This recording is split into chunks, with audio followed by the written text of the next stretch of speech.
Hey everybody, welcome once again to the Wrestling Inc. podcast. I'm Glenn Rubenstein, and tonight we're talking about SummerSlam, August 20th, 2017. With me as always, Mr. Raj Giri and Mr. Matt Morgan making his return to the podcast. How's it going, Matt? Doing good. I'm exhausted as hell. I had my competition last night finally. Did really well, but I'm just exhausted. So I apologize in advance. There's a couple of spots throughout the pay-per-view where I fell asleep for like 2 minutes and then would wake back up. But yeah, doing good. Yeah, lengthy pay-per-view. Raj, you hanging in there, man? Yeah, you know, I thought the last 2 hours were pretty great, and so that kind of woke me back up. I was dying earlier, and it wasn't even necessarily all the matches. Like some of the matches early on were good, but the crowd was just killing it. Like they were just tired for everything, and then came alive, you know, for basically with Seth and Dean. So. Yeah, it was kind of all uphill after that. Well, so let's go match by match, beat by beat. Just give a little bit of talk to the pre-show. So I missed this. I got the start time wrong. But did you guys see the Hardys and Jason Jordan versus the Miz, Raj? No, I did, and it was like a empty arena match. Like no one was in there. There's no noise, and yeah, in the main event, sorry, hold on 1 second. Let me pull up my notes here. And the match ended with with the Miz pinning Jason Jordan clean. Wow. So yeah, it's kind of weird considering, you know, they just got Jason Jordan in the storyline. Maybe it's feeding into a storyline with the Miz, but yeah, it was just kind of a flat finish, and it was a weird match just because there was no one in there. So it was really odd. That was followed by the first title change of the night, the Cruiserweight title match, Neville versus Akira Tozawa, with Neville winning back the title after his loss Monday on SmackDown, or on Monday Night Raw, rather. Matt, did you catch any of this? No, I didn't see the pre-show. Okay, cool. What do you think? What do you think of that? Do you think this was the right move, though, to put the title back on Neville after he shouldn't have lost it to begin? He shouldn't have lost it to begin with. I think it screwed up him being this most dominant cruiserweight. If you're gonna, again, I stick to it should have been Aries if someone was ever gonna take it off of him, not Ozawa, whatever the hell his name is, not him. He's a friggin' joke. He's gonna end up being a comedy gimmick before it's all done. Yeah, I just don't see what's next. I mean that division is just so dead. There's no one there, and there's no one. There's no one from the main roster that would make sense that you could pull in that would make a difference. You know, you could bring in like a Kalisto, but that's not going to set the division on fire. So Enzo, yeah, you could do Enzo, but he's just been made to look like a joke for so long that I think having him look competitive with Neville would look silly. Yeah, that match followed by another title change, the Usos winning the belts off the New Day for the SmackDown tag team titles. So, Raj, do you think this was well, first off, what did you think of the match? The match was really good. I thought it was actually great. These guys they just tear the house down every time they wrestle, especially on pay-per-view. So, I mean, this match was awesome. After a while, it made sense. Like they were having all the titles change hands. Yeah. And I don't know if it was just to make you think that that's how it was going to continue through the rest of the night, or they just wanted to give a bunch of title changes since none of the world titles were changing. But yeah, so it just started this, it just continued the trend of a bunch of title changes. But this one didn't make sense to me. It didn't seem like the right time to just go back to the Usos, but it keeps the feud going. Yeah. I mean, they got no other tag teams right now unless, they bring the Authors of Pain or someone from NXT up. Yeah, and we'll talk about later in the night. We'll talk about TakeOver and the results from there last night. Yeah. Matt, do you think this was the right move, putting the belt back on the Usos so fast? Yeah, I don't think it really matters for either of these particular two tag teams. It helps the Usos more to have the title slightly. Yeah. But it doesn't faze me one way. I don't care either way, honestly. Yeah. And then the last bit, right before SummerSlam started, we got our first KFC integration, which is worth noting because I think this is probably the most the WWE has ever sold out the roster, right? In terms of making them participate in one of these sponsorship opportunities. I mean, even having HBK come out there as the Colonel, that was something else, man. Just thank God the Undertaker didn't show up. Someone saw him on a plane headed to New York this week. That would have just destroyed hearts everywhere. I think Undertaker as Colonel Sanders would have been. That would have just, stamped that he was retired. Yeah, if anything, would have sent a message. But man, even in that segment, Enzo didn't get any offense. You notice that? He still got his ass kicked the whole time in that. Okay, so the main show itself, I got to say, I love the opening video package tonight. Thought did a great job of setting the stage. And then out comes John Cena for his match with Baron Corbin. Matt, what'd you think of this match tonight to open the show? Good. Definitely one of Baron's better matches. John can go. I think we all know that now. He's much better than people give him credit for. But I was surprised to see him win. He needed to, though, because he's been putting all these young guys over. It feels like that, at least. He's been putting all these young guys over lately. It was almost like a foregone conclusion to me that Baron Corbin was going to win. Well, Matt, I know you've had your competition. Did you see SmackDown on Tuesday night? No. So Corbin cashed in the Money in the Bank and lost. Yes, okay. I saw that. Yeah. Okay. Even more reason why I thought he'd win. Yeah, so a lot of people are thinking that he's in the doghouse for something. Being skinny fat. It could be skinny fat. It could be some stuff he's been sending on Twitter. But I think it's clear that he's not as high on WWE's list right now as he was, maybe a month ago. Remember, this is the guy that threw Braun Strowman out of the Royal Rumble. They had big plans for him, which I never understood. I never understood it from day one. I questioned it. Yeah, but here he was just getting beat like nothing. I mean, I thought that match was nothing. It just seemed very basic. They didn't even give Corbin any, hope spots or close counts or false finishes or anything. It was just a quick beating. Yeah, John Cena extra spring in his step there at the beginning. That was nice to see. Yeah, he was in a really good mood. Yeah, absolutely. Did you guys watch all of the new Southpaw season yet? I have not yet. I will, though, now that I know what's up. Yeah, 6 episodes this time. And it's a prequel. Takes place before Lethal Leap Year. Highly recommended. Very, very entertaining. The SmackDown women's title match. Real quick, Glenn, did you think it was better than the other season? Tough call. I mean, with humor, I think so much of humor is based on surprise. I actually think I like that they did the prequel structure, and I want to go back after they do the next 1 or 2 of these and watch them in order, because it was a little weird to see that they're doing this, which sets up the joke back in the original. But you could tell they're having fun with it. It was good, but I don't think anything will ever capture that magic of the first season. Yeah. Mm-hmm. But no, it's not bad at all. It's just not quite as original. SmackDown Women's Title match: Natalya versus Naomi. Natalya, first time in 6 years holding a championship. Yeah, and they gave her the moment. No Carmella cash-in on this tonight. So, what did you think of this match, Matt? Personally, I was very happy for Natty. I've said it from time and time again.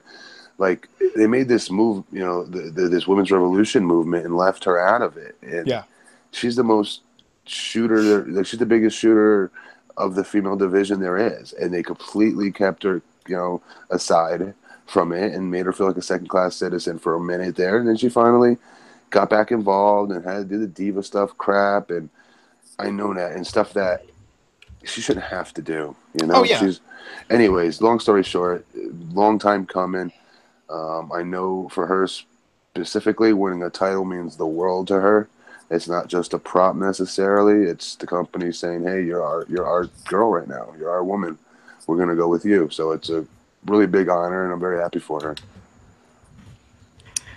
Yeah, I mean, to me, their money feud on SmackDown is Naomi and Charlotte.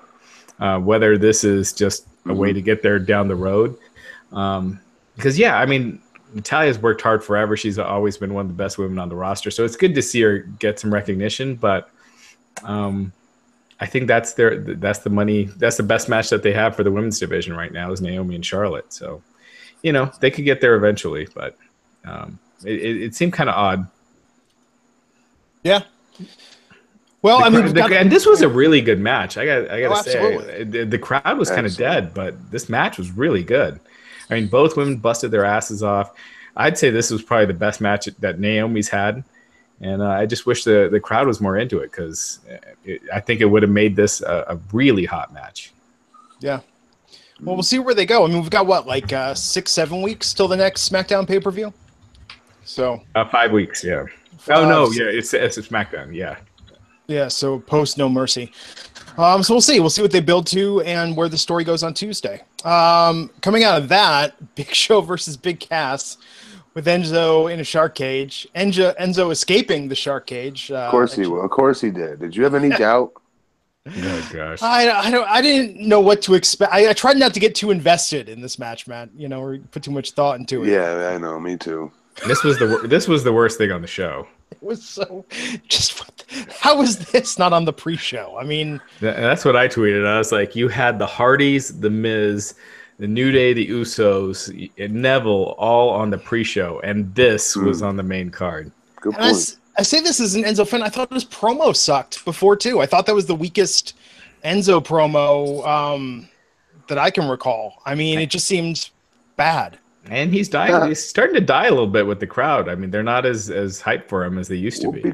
Because eventually you have to be able to, like, I'm surprised he's lasted this long. Yeah, he's great on the mic, but at the end of the day, you have to be able to deliver at least once. He's not delivered one single time. So it's amazing to me. I'm astonished that they have not turned on him a long time ago. Well, yeah, and WWE never misses an opportunity to make Enzo look dumb and weak as F. And they did that here. You know, he gets out of the cage. As soon as he gets down, boom, he's knocked out. You know, he just looks like a dumbass. So it was weird. But the right guy won. I mean, they're pushing Big Cass. Right. Big Show shouldn't have won. But this match was just terrible. Yep. Yeah. We had a little segment backstage with Kurt Angle and Daniel Bryan. Shouting match, a yes and no thing, and then we went to Randy Orton versus Rusev, which so that was the quick match, the squash win of the night, with Orton doing an RKO out of nowhere. Do you think they're going to continue this feud, Matt, or do you think they should? I don't know where they're at with Rusev. I don't know how to answer that. You know what I mean? Do they like him? Do they not? They still hot at him for getting his haircut and looking like friggin' jacked up Vidal Sassoon? I don't know.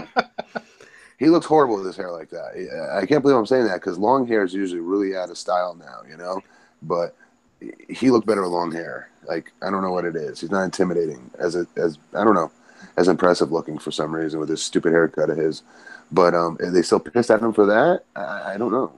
Yeah, he kind of got squashed here. And, you know, I could see why they wanted Orton to win. He's lost every pay-per-view match since WrestleMania. Right. So you want to give him a win, but don't make Rusev look like such a chump. And so, I mean, it's kind of sad to see, because Rusev, you know, I've said this forever. I think he could be an awesome babyface, because he's really funny. And there's a lot. If they just dump this outdated, you know, foreign heel gimmick, and you see him on Southpaw and all this, you know, he's a really funny guy. And there's so much more they can do with him. Maybe they will. But usually when you see someone lose like that, that's not usually the start of a big push. Just feels like one of those guys that's got lost in the shuffle. So Rusev basically beat down Orton before the match for like a couple minutes. Then they started the match. Orton gives him RKO, and that was it. Boom. Done. Cool with me. Yeah. If you went to the bathroom, you missed this one. It was quick. After that, Sasha Banks versus Alexa Bliss. Did you not get that backstage promo with Sasha and Bayley? Yes, Sasha and Bayley. I did see that. Bayley got like Roman Reigns heat there. Did you hear that? Yeah. How the crowd booed her? Like, it's like, yes, they have completely turned on her. Supposedly it was really bad during TakeOver last night too. When yeah, it was. Yeah. I mean, WWE dropped their ball on Bayley. Like, dropped the ball. They took it from her, fucking deflated it, gave it back to her, tackled her on the 1 yard line. Like, they did everything they possibly could to ruin this girl. Like, I've never seen anything like this. Like, I swear to you, I really thought she was as over as John Cena at one point, as far as being a babyface is concerned, with potential to sell merch. Mm-hmm. I really believe that. She was so organically over with all the fans. Yeah. I don't get it. I do not understand these people. I mean, do you think it was just someone high up, like Michael Hayes or Vince, just didn't think she was what a female superstar should look like and decided to, spike it, or what? They got in their own way. They got in their own way. They couldn't just leave it alone and say, well, this is what we did on NXT. And somebody step in, well, that was NXT. This is Raw. This is how we do things on Raw. I could see that from them easily saying something stupid like that. Some creative idiot. So the creative idea then is to have her get beat countless times by Alexa Bliss clean. And I'm not saying I'm agreeing with it. I know. That is what they've done. That is exactly what's happened. Who would ever think that was a good idea? I don't. These idiots do, apparently, because that's what's happened.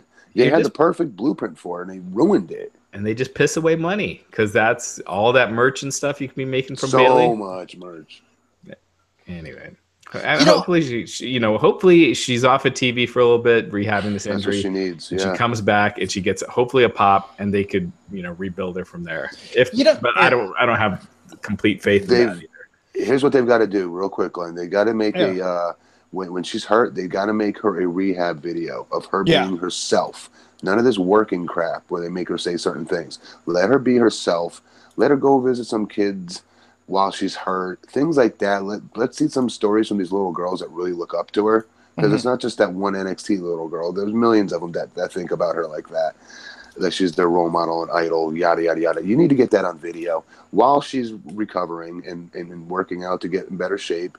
And let's see her. Let's see what this means to her, and then stay the fuck out of her way once it's time to come back. Let that piece do the speaking for you.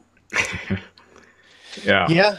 But look what they did with Rollins last year. There was that whole comeback video. It was awesome. Until he got back, and then they made him seem whiny, and lost his way. I don't. You know what I think they do if they rehab her character? What I think would be kind of interesting is I think they send her back to NXT to do a takeover against Asuka again, and if she has a rebooted character, because I mean that's her great defeat, right? She could probably spin it that's where it all went wrong for her, was in that loss, and she has to come back and avenge that. But I think sending her back to NXT wouldn't be a bad idea. You can't change her character though. Who knows? Take her away from TV, like you said, it's a great idea. Yeah, and I'm talking 6 months. I know it's a long time for her not to make her full amount of money and whatnot, but it's going to be worth it in the long run because she'll be at the top again, hopefully. Yeah. Hopefully. As far as fan reaction goes. Yeah, absence does count for something. Sasha Banks makes versus the Heart Grow founder. Yes. Founder. So tonight, Sasha Banks got the championship off of Alexa Bliss. What did you think of the match itself, Matt? What's not to you? Tell me you guys didn't love this. Thought it was great. Yeah, this was really good. I was happy Sasha won, obviously, and she's back at the top where she god darn belongs. Do you see the end? Do you see the end of that match? Yeah. Did Sasha look like she hurt her shoulder at all?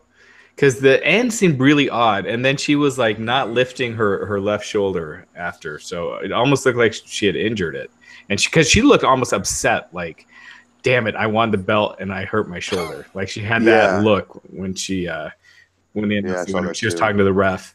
So I hope that's not the case, and she was just selling, but she would not lift the left arm, she would not raise the belt or anything. So that's something we always do. Like you're told to do. You should know to do. You know what I mean? If that body part's been worked during the match, or there's any type of spot at all, especially toward the end where something happens to that arm, ref goes to raise it. You know, if you're a heel, you rip your arm away. But if you're a baby face, you hold it back down and make them raise the other hand. Still sell. That's the way I took it. I took it as her just trying to do her best to overly sell, but I think she did it so much it stuck out. Yeah. To almost be like, is she hurt? Is she not? She's really doing a lot of drawing attention to this, I don't know. Let's hope she doesn't have to come back and vacate tomorrow, because I don't know what they do with the Raw Women's division at that point. Jeez, well, then they'd probably go with Alexa and Nia, or bring up someone from NXT, because that's supposed to be happening soon, if not this week. Yeah, we'll see. You guys saw the promo for No Mercy. Looks like Alexa front and center there. I'm sure we'll get the rematch. That was cool. That was a really cool commercial. Yeah, that was a really cool promo. Yeah. Pretty creepy. Oh, nightmare fuel, man. No, it's something. It's really cool. So in a minute, we'll talk about Finn Balor versus Bray Wyatt. But first, I want to give some love to the sponsor of this episode, which is Diamond Dallas Page and DDPY. So you know that DDP is celebrating his Hall of Fame induction. He's going on the DDP UK Tour in September, which is an inspirational Q&A and conversation with DDP in Glasgow, Manchester, Birmingham, and London. If you saw his Hall of Fame speech, you know he can tell some inspiring stories. You can also experience a DDP Yoga Workshop in Harrogate, Glasgow, Newcastle, Manchester, Birmingham, and London. Go to ddpuktour.com to reserve your spot and find out all the details. You get to meet Dallas, take a photo, get some stuff signed, and hear his awesome stories. Now, if he's not going to be near you anytime soon, get yourself the DDP Yoga Now app, which is used by the likes of Chris Jericho, AJ Styles, Mick Foley, Goldust, and tons of other WWE stars who love using DDPY. The app has everything you need, including over 150 workouts, including live DDPY workouts straight from the DDP Yoga Performance Center. And there's even cooking shows on there. They'll teach you how to make healthy food taste amazing, plus motivational and inspirational messages from Diamond Dallas Page himself. Right now, you can get the app and the DVDs for 20% off. To take advantage of the summer sale, go to ddpyoga.com/wrestlinginc and use the promo code SUMMER17. That's SUMMER17 at checkout. That's ddpyoga.com/wrestlinginc and the promo code SUMMER17 to save 20% off the DDP Yoga Now app and the DVDs. And we thank them for sponsoring the podcast. So tonight, the Demon was back. Finn Balor picked up a win over Bray Wyatt, and I don't know about you guys. I'm sorry. Go for it, Matt. My freaking feed went out here. I was so pissed off more than anything. I've been wanting to see this dude's entrance for like the whole year. It's really good. It was really good. It was really annoying me. Then I couldn't rewind it. Okay, I switched the option to not watch live and to start at the beginning, so I could work my way fast forward to it. Wasn't letting me do it. Would not let me fast forward past Big Cass for some reason. I swear to God. I was so angry. Matt, that's going to be your version of hell. It's just purgatory. And watch big men matches from the WWE, like so not even the good ones, just the middling big guy matches. Big Cass matches. Seriously, you guys, I've been wanting to see this entrance forever.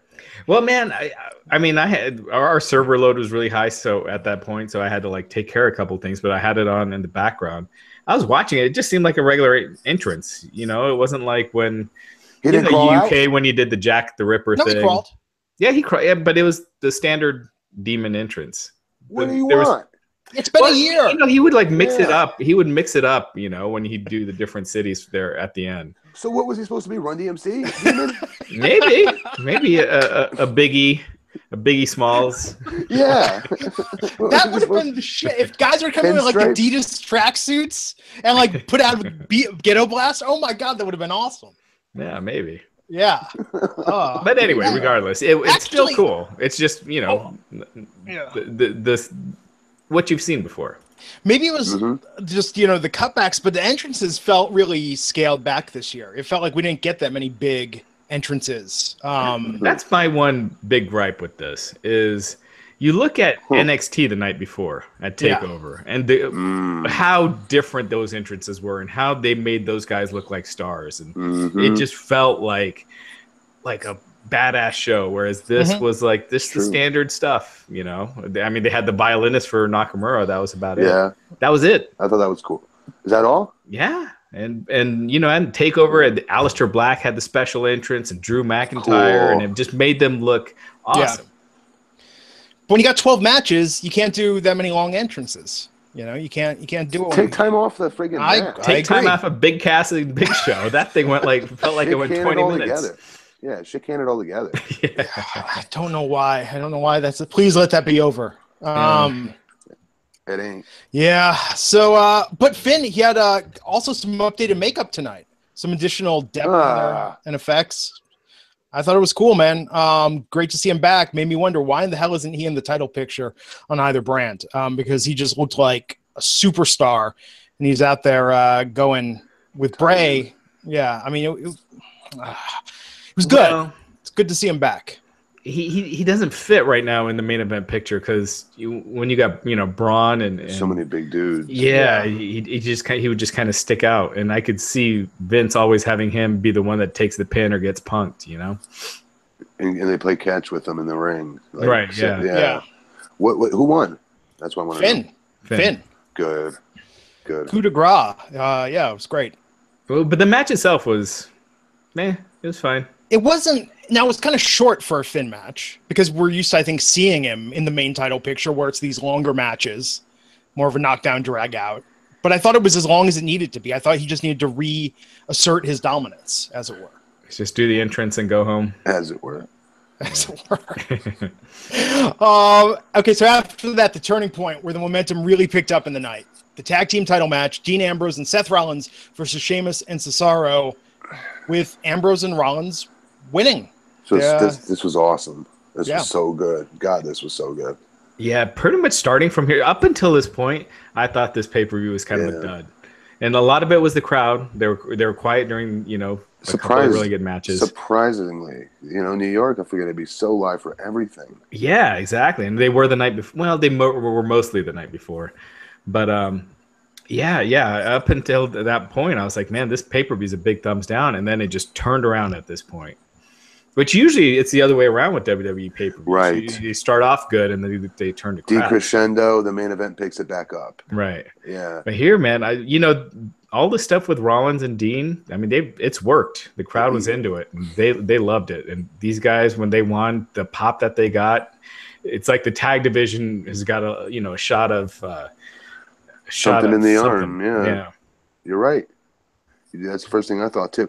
And they play off each other really well as far as their work goes. This is where maybe Dean's thing, I hate to say this, is he needs to be a tag team wrestler. I don't know, but he was, to me, different tonight. He was more bearable to watch. Yeah, it was easier to care for. You cared about them winning for the first time. I feel like Seth has kind of been the same way for a while. Yeah. He's just kind of been just there. I have a little bit of blinders when it comes to him and KO sometimes. So yeah. Yeah. No, they both need someone to play off of. I think it makes it stronger, much stronger. And I think this is going to be great for them, Just fantastic. Glad they won this tonight. Hopefully they get to mix it up sooner rather than later, and we don't just turn this into, the nonstop Sheamus and Cesaro feud that every other tag team's gotten into. And that ending, the ending was awesome. The ending, like the last 2 minutes, that sequence that they did where gosh, do you remember exactly how it went? It was like they had Dean, I think Cesaro had Dean on his shoulders, and then Sheamus was going to the top, or the other way around. But then other way around, yeah. And then Rollins came, hit that moonsault that knocked. I'm not describing it right, but it was well done. Yeah. So Sheamus and Cesaro went for an assisted white noise, but then Rollins came in with a Hurricane to Cesaro from the top, sending him into Sheamus. Then Rollins super kicked Cesaro. What's a Hurricane? Hurricane. Sorry.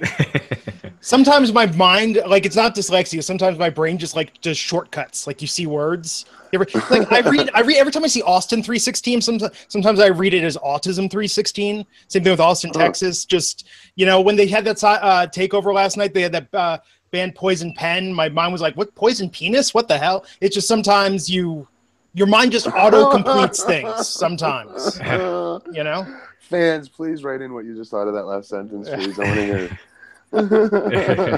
hear. Yes. Hurricane Rana. All right. Pardon me. Good. It was really good though. Seriously, this is where it turned for sure at the pay-per-view, and I like their storyline. I really do. I care about both guys a lot right now. Yeah. Not a lot, more. Yeah. So we'll see what happens from here. United States title match: KO versus AJ Styles, with Shane McMahon refereeing. Did this live up to your expectations? Some of these annoying. I got a little annoyed with the overly use of the Jack Tripper from friggin' what's that show? Three's Company. Three's Company tomfoolery of Shane bumping. Do you know what I mean? It was like ridiculous. It was like Chrissy Snow, stepping in a pile of what every 5 minutes. And either of those two guys were playing the role of her. You know what I mean? Like it was just ridiculous how many times he kept mistakenly getting hit, and then something would happen because of it. It was annoying. Once or twice is all they should have done it. There was a lot of Shane in this match, and but it was fun. It was a fun match. Their work was phenomenal. Yeah, it was really good. Really good. Yeah, and they had some, there were times when you thought the match was over and it wasn't. I thought it was really well done. In some ways, this was the hottest AJ Kevin Owens match that they've had, like that the crowd was super into. Yeah. So yeah, nothing to do with the match itself. I just got annoyed. It just I don't know. It would have been that much better though if they did not bump Shane at least four times. There was a couple hiccups there. Maybe 5. There was one dumb spot too where AJ had Kevin Owens tapping and Shane was bumped outside of the ring. Yes. And then AJ just lets him go check on Shane. He's like, just keep your hold on, I would never take it off. Right, they'd have to turn the lights off in the arena and kick me out of there before I finally would let go. There's got to be a ref to eventually come out there. Right. So, Glenn, how did the end of the match go? End of the match went with AJ Styles retaining after some back and forth there. But I agree with you, Matt. I think there was a little too much of an emphasis to put comedy in there. I thought Kevin's one-liner to Shane was really good about him falling off buildings, but he can't count to 3. Yeah. But it seemed like they were trying to do some physical comedy and involve him so much in the match, a little at the detriment of the showcase that these two guys could have put together on their own. Without it, yeah. So basically, AJ hit a Pele kick on Owens, springboarded with a phenomenal forearm, and then hit a Styles clash in the middle of the ring to get the pin. Yeah, 2 Styles clashes. The second one was the charm. Yeah, which makes KO look strong. The fact that he kicked out of the first Styles clash. Yeah, because it came from after Owens had shoved Shane, then Shane shoved him back into a roll-up from AJ for a 2 count, and then that's when AJ took over and got the win. He definitely was protected. And they're definitely doing something with KO and Shane. I think that's probably maybe Survivor Series. Good. I think I'll help him. He needs something different right now. I hated the Face of America gimmick. I could not stand it. Oh yeah. That was doing him no favors. Yeah, thank God that's over. Title match after that: Shinsuke Nakamura versus Jinder Mahal, with Jinder retaining. So what'd you think of this, Matt? I didn't know what to think at the beginning. I was hoping Jinder would win, for whatever personal reasons. You like to see a guy bust his ass, get a legit opportunity, not be a transitional champion like I know many people probably thought he would be. I like that they're going with what they can perceive as a hot hand, who has stepped up in every sense of the word since he's been asked to step up, and rewarding him, continue to reward him. But then part of me was like, what would this arena sound like if Shinsuke Nakamura won tonight, Yeah. Would they just lose their crap or what? How cool would that sound, But that's not necessarily a reason to have someone lose a title either, So I don't know. I thought it was a great match, though. I loved the match. And, really? Yes, because Shinsuke's tough to work with. Not because he's like hard. He's a different style wrestler altogether. He's crossed between being a big guy, but that uses his feet a lot, right? So like you can't ping pong him around the ring. And I don't know. He's a difficult matchup. I think. I really do. I think it takes the right guy to work him. An AJ, a Cena, because Cena could ping pong ball him all over the place because he is super strong. I don't know. It kind of reminded me of his stuff with Dolph, if I'm being honest, as far as it being kind of tough to work with him because of his size, and he's a fantastic worker. It's nothing against him. It's just he's a tough matchup sometimes for certain guys. I think that's what happened here tonight. I thought this was the second worst match of the night. I thought, wow. I thought they did nothing. Like Jinder was just like doing rest holds, and then, Nakamura would do a couple of offensive moves, and then they do the same ending every time where the Singh brothers get involved. Yeah. The guy gets distracted. Jinder hits the Kalash for the win. You're right. They do that every time. It's very lazy. So lazy. Like, come up with something different. You've had weeks to work on this match, and that was all you could come up with. So I thought it sucked. I didn't like the finish at all. You're right. I hated the finish. And I honestly don't think Jinder has had a good match since becoming champ. I think it was my whole thing when they put the title on him, that give him some experience, because he's been working 3-minute matches where he's squashed all the time. Give him experience working longer matches before you throw him in the spotlight, and instead of throwing him in there and then telling him to go 20 minutes or whatever. So anyway, I thought his stuff with Randy was really good. Oh gosh, the Punjabi prison. Not that one, but the match before it was. Even that I wouldn't say it was really good. It was. Yes, I thought it was. Fine. Go back and watch archives. You said it was good. All right. It was good, but not not great.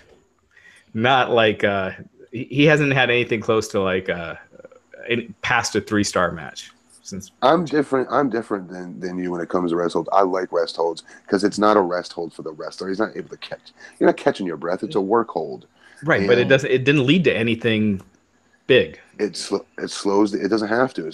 All it needs to be is the lull it's supposed to be in the match to bring things back down. But it wasn't bringing it back down from ever being up. It was down the whole time. It wasn't like the match was hot and then Jinder brought it down for a bit and then it got hot again. It was just. It's not about the match being hot. It's about the physicalness of what was going on. And when he put his rest holds on, watch what was happening right before. Watch the action in the ring, the physical action, not the fans' reactions, okay? But the physical action of what the wrestlers were doing move-wise before those holds were put on. 2 of the times it was stopping Shinsuke from starting to mount some offense. That's exactly when you're supposed to put it on. You can't help it because he's a new champion and people are just still not knowing what to do with him as far as reacting. You can't. I mean, you do have to listen to. Were you asleep during this match, Matt? Did you doze off? I watched this, but I'm the guy that's actually wrestled in a ring and was trained when you put on a rest hold, and I watched a guy go out there and execute it tonight. I've never acted in a movie, but I can tell you when it's boring as hell. And this match was, I mean, by the time the end came, the people did not care. Dude, the fucking people didn't care about the John Cena Baron Corbin match. And that match sucked too. They get disqualified for mattering, in my opinion, in that moment. The first match of the night, and you're fucking sitting on your hands. Don't come to the show. Sit at home on your little keyboards, whack off with one hand, and play with wrestling figures with the other. How about that one? I don't know, man. We'll have to agree to disagree on this one. No, end of story. You're wrong. When you put a rest hold on, I'm right. You're wrong. I'm not just saying just the wrestle. I'm saying the whole match sucked. Oh, that's something you said. You were talking about rest holds, but no, I'm saying that was part of it, but the whole match sucked.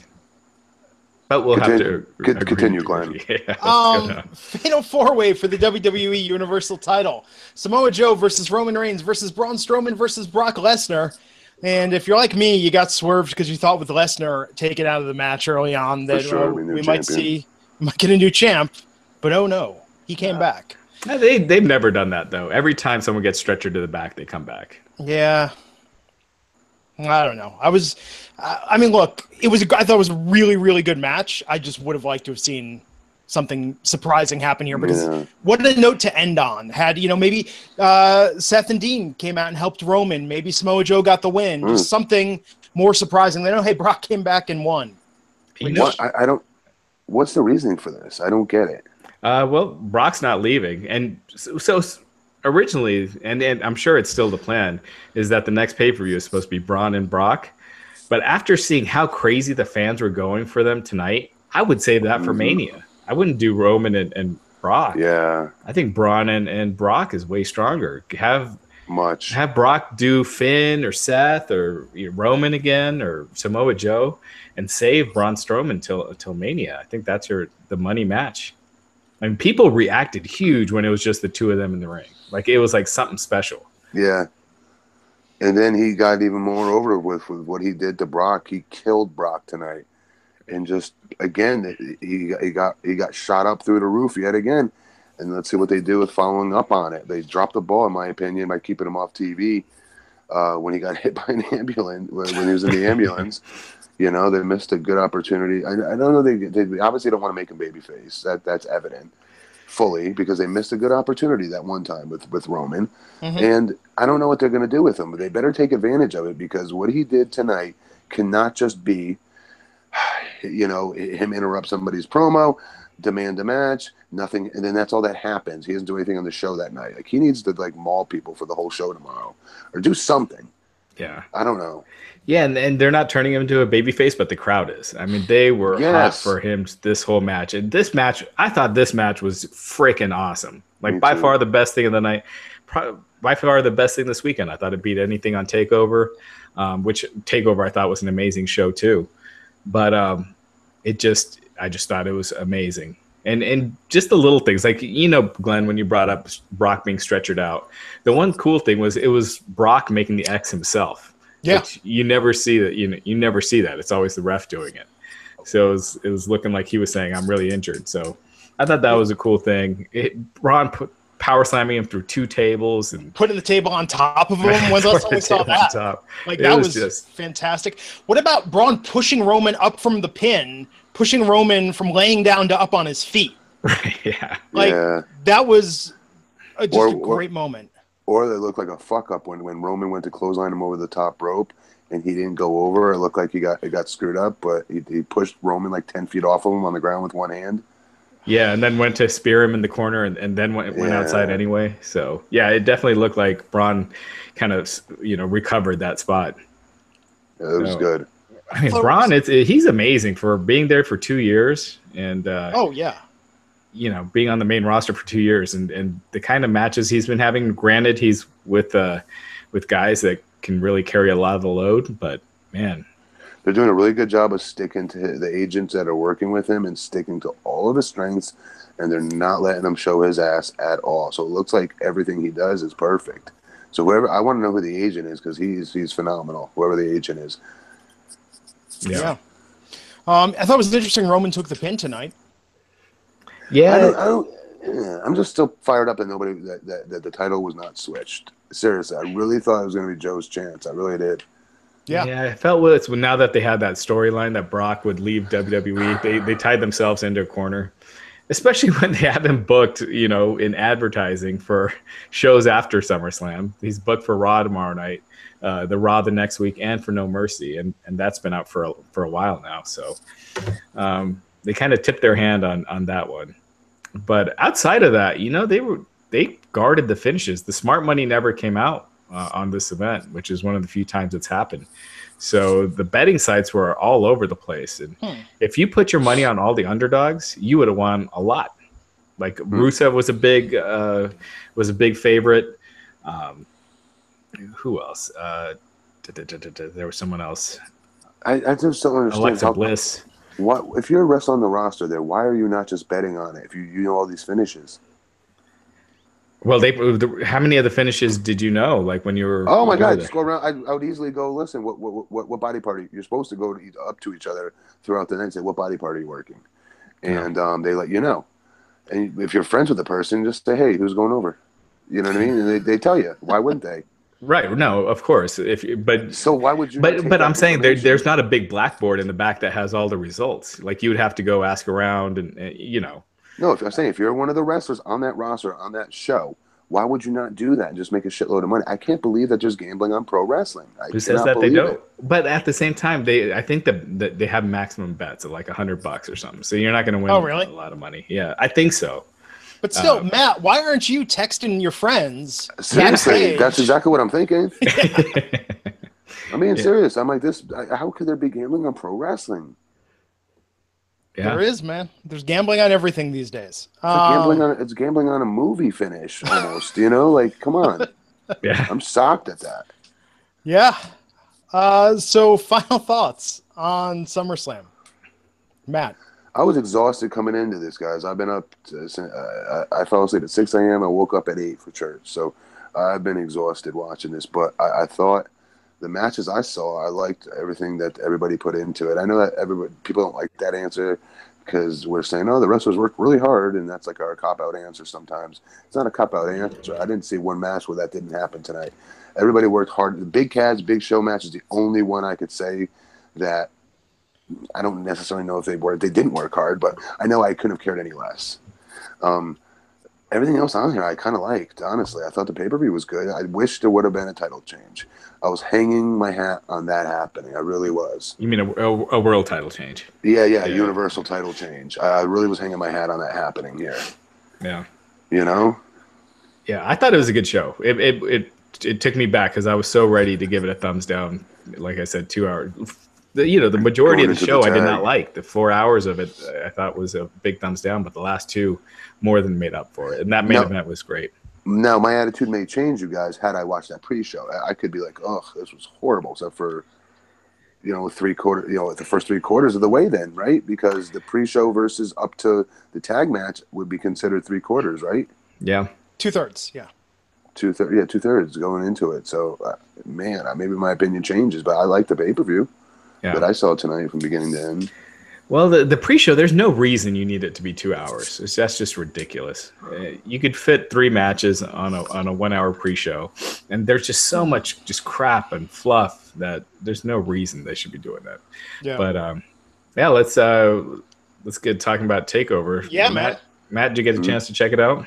Yeah, definitely did. Great job making all these guys seem more important than they really are. So many of them, But if I'm looking at this roster right now, I can only come up with maybe a handful of guys or girls that I can get, okay, they're big stars. You know what I mean? It's not like it used to be. It's just not. Yeah. So getting all the bells and whistles, like, for instance, what were the 2 big tag team names? The 2 big Sanity and Authors of Pain. Okay, Authors of Pain. Like, they could use that entrance they had. They could use the extra bells and whistles, if you will, because yes, they're big guys, whatnot, but I still don't see them as big stars. I see Bobby as a big star. I see, like, for instance, I love Johnny Football. Johnny Wrestling. I do not see him as a big star, though. No, he's gonna be like a Ty Dillinger on the main roster. Yeah, absolutely. Yeah, but he was awesome in his match with. But yeah, I always have problems with Andrade Cien Almas, but that match was awesome. I mean, that was, so good. But both of those guys, I don't see going far on the main roster. It's almost like they were hot on this show and on this brand. Yeah, but taking them out of that environment, it's hard to see. Yeah, exactly. Yeah, I mean, I think there's an argument to me that some people would do their best work and be best received as a star of NXT. Not everything has to be a stepping stone. Well, it's a big money difference, though. Although, don't you think, what was I reading the other day? I mean, there are some people on the NXT roster. I mean, Shinsuke was making main roster money in NXT. But that's because he was groomed to go to the main roster. It wasn't as a tryout, and then maybe you'll get to the main roster. Yeah. So yeah, I mean, if they're willing to pay that kind of someone a big salary just to be in NXT, but that's a bad business move. Yeah, because you're not maximizing their branding across the the world, right? Yeah, which Raw can do for them. Yeah. So Andrade Cien Almas, Johnny Gargano, that was the opener. Yeah. Mm-hmm. And Almas got the win. He had Rosita. I cannot get her new name. Yeah. What is it? Glenn, you got it? I don't have it in front of me. No, I'm looking at the card, not the results. Okay. But Rosita, who looked great, and Gargano just got turned on by Tommaso Ciampa at the last pay-per-view.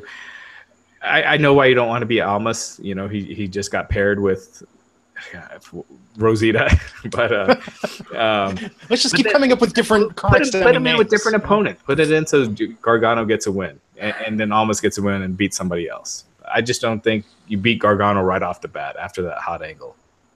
Selena Vega, thank you guys. So yeah, but really awesome match. I thought it was a good start, and then that was followed by Sanity versus Authors of Pain last night, with Sanity winning the tag team titles for NXT. That was another really good match. Desmond Wolfe is someone I have a hard time taking seriously, but other than that, I thought this match was just awesome. Yeah, Sanity, I mean, has had really quite the rise since. And Authors of Pain, you got to start giving them credit now. Like, they've consistently been having good matches, and yeah, they've been carried a lot, but now they're at the point where they can go. Here's what they're doing. They're working with somebody that knows what they're doing and showcasing their strengths. And so their moves are looking really, really cool right now. And we're getting caught up in these big power moves that they're doing because they are impressive. But here's the thing. You got to be able to sell. And they do not sell. They cannot sell. And I don't give a shit about them when it comes time for them to be a babyface. If you're going to be the full package, I need to be able to see you from both sides of the fence. If they're just going to be heels their entire career, then okay, then they're going to be fine. Yeah. Well, Bobby Fish and Kyle O'Reilly came in at the end after Sanity won the titles. They attacked Sanity. You know, again, Matt, to your point earlier, Bobby Fish and Kyle O'Reilly, they, I think they were great in ROH, but I don't see them being a big factor on the main roster. I just think they're too small. I think they will be in NXT. Same thing with Roddy. It's gonna be the same thing. Yeah, I don't see Roddy being a big star on Raw or SmackDown either. But they'll be over on NXT. Yeah. You know, but fans went nuts for that. I did too. Honestly, I thought that was really cool. But I'll also be the first to say they don't look like stars. But I don't know. Yeah, there was something to that last night. And I mean, and also even in terms of their profile. So something that was going around social media a lot is a lot of people that were in attendance after the whole thing ended were like, wait, so who are those guys that came in? Yeah. Like, they don't quite have the profile. This is like the second tier, I think, of Triple H is really assuming that everyone knows a lot about ROH. And apparently they know enough because people popped huge for Adam Cole.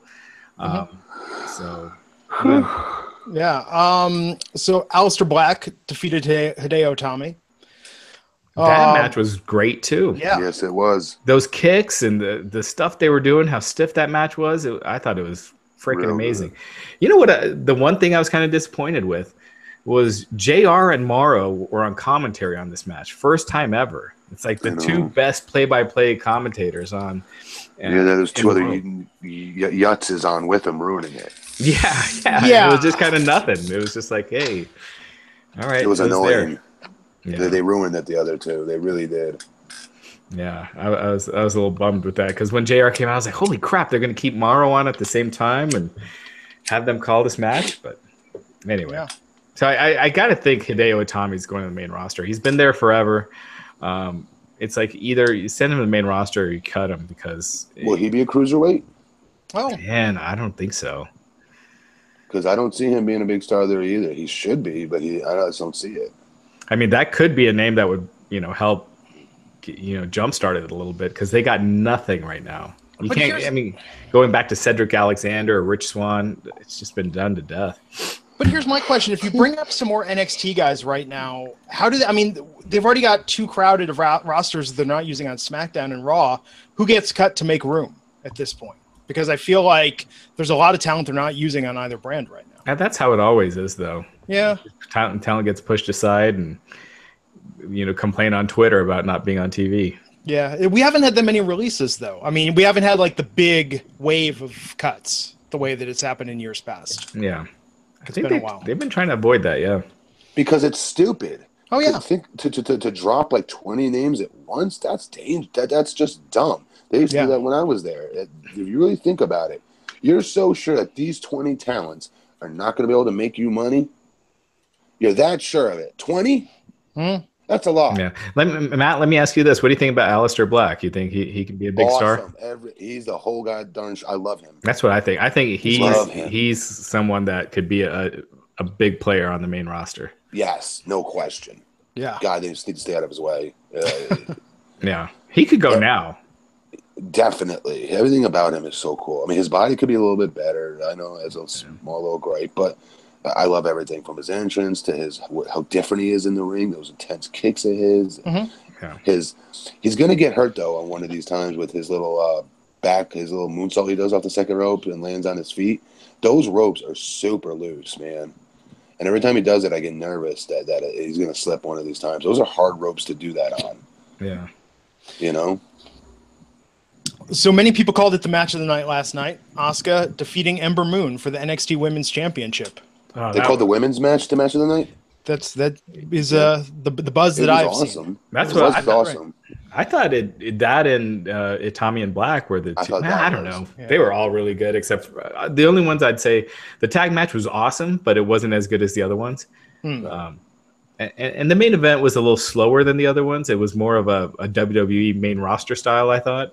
But I thought it was still really good. But Ember Moon and Asuka, I thought they were amazing. Those last 5 minutes, I mean, you really didn't know who was going to win. I mean, they did such a great job.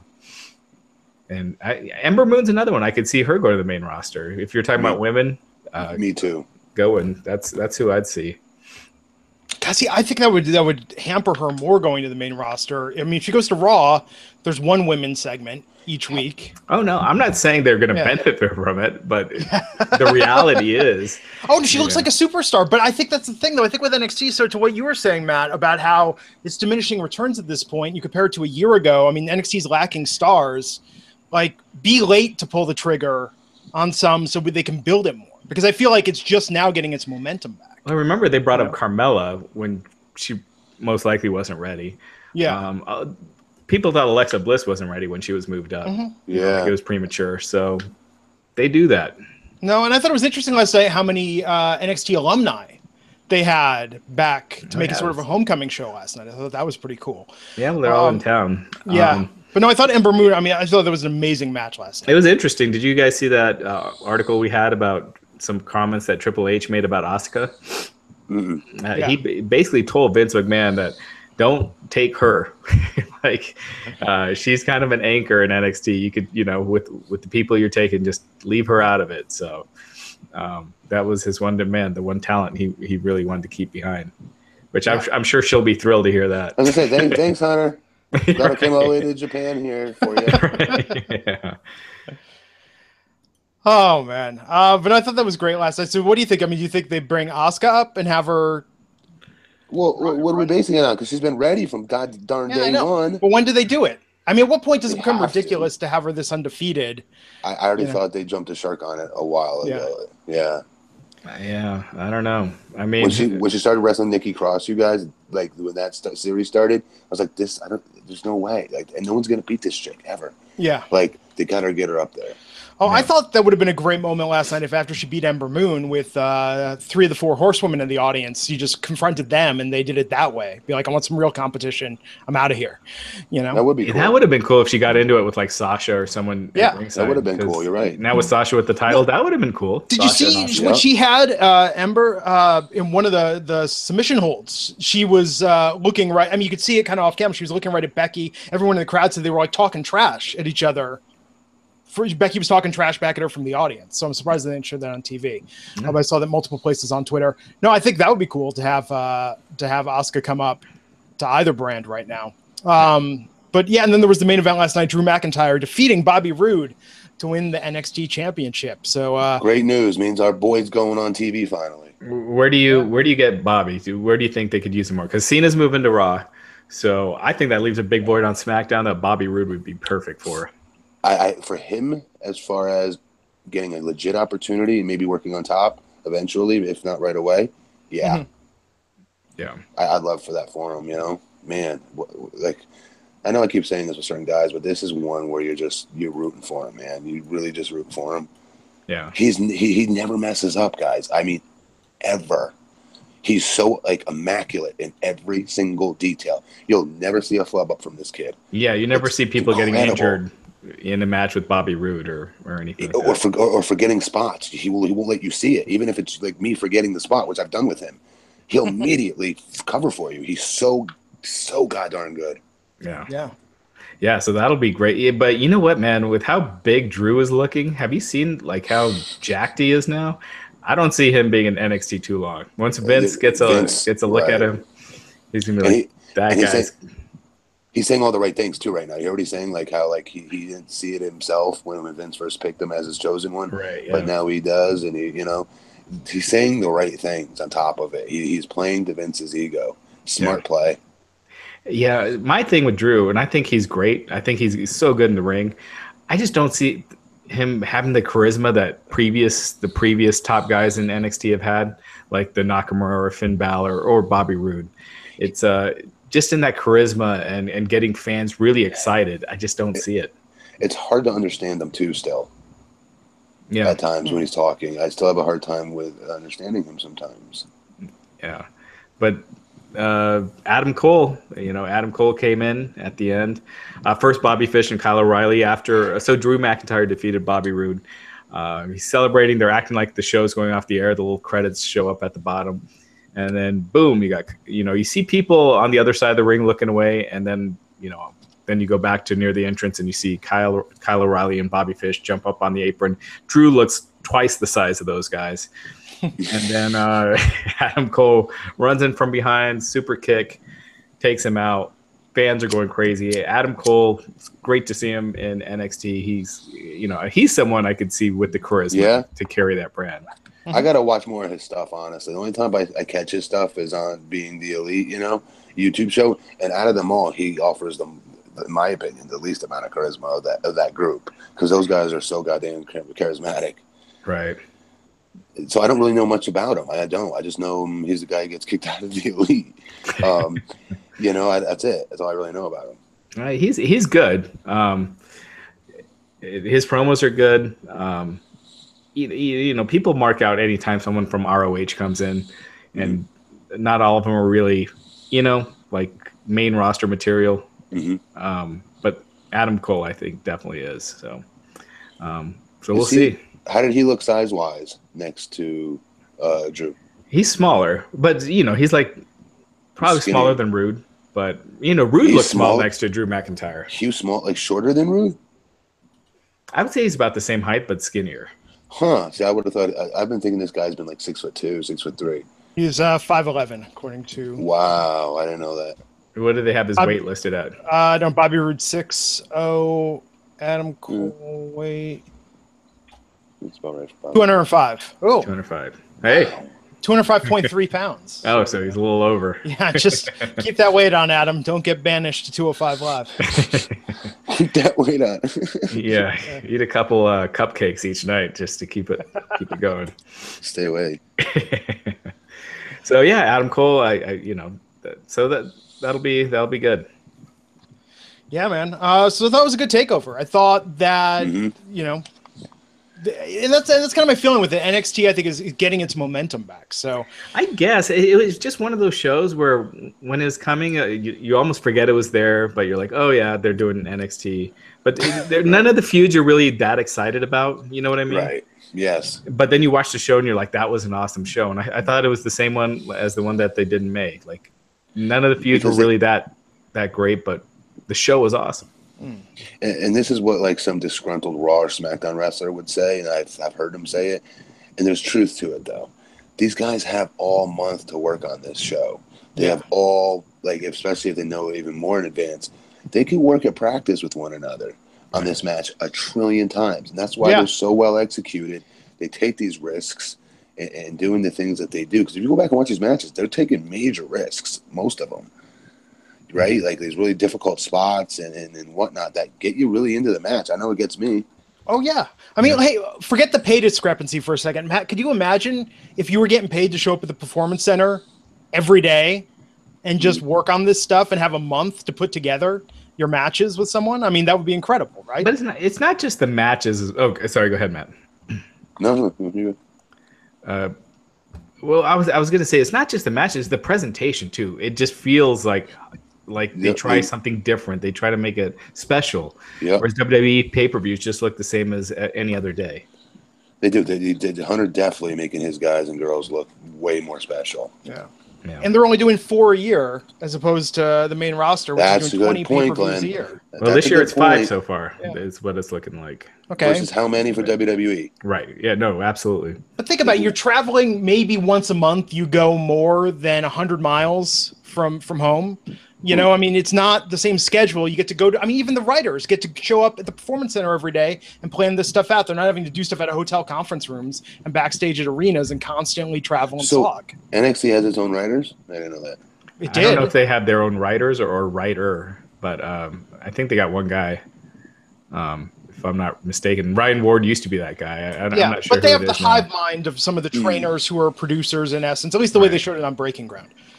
I mean, with what they don't do anything too complicated to where you necessarily need writers, you know? Like it's basic smart booking that they do that makes sense. They don't do stupid crap. It doesn't get in the way. That's also an interesting point, though, because what they do, aside from the promos, and the promos, by the way, I think have at times been the weakest spot of NXT because some of these guys aren't quite there yet fully, but they're doing more of the booking of the story and the beats. They're not worrying about, hey, we need this comedy sketch, and hey, we need this, and we need this big TV moment coming out of it. I think they're more focused on the booking of the matches, and the promos are secondary. Whereas on WWE, it's just about segments, it seems, whether it's a match or a comedy bit. Think about it. What's not to like about it, right? You have these great ballyhoo type entrances, right? These really hyped up, cool, dope looking entrances, all fancied up, if you will, and really well executed matches.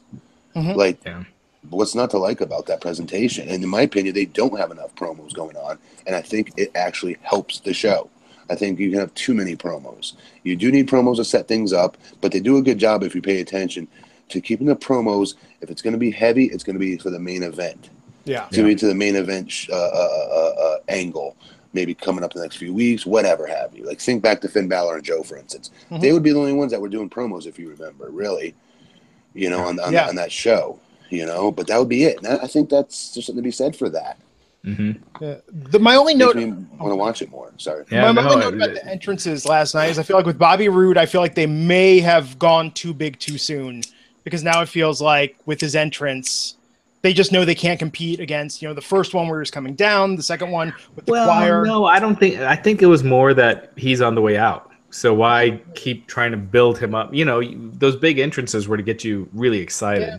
But now that he's on the way out, you do that for the challenger and do it for the other guy. They did that with Nakamura. Nakamura didn't, at the end wasn't getting the big entrances. It was Bobby Roode. They gave him Nakamura's last takeover was the one where he had like the army of violin players coming out with him.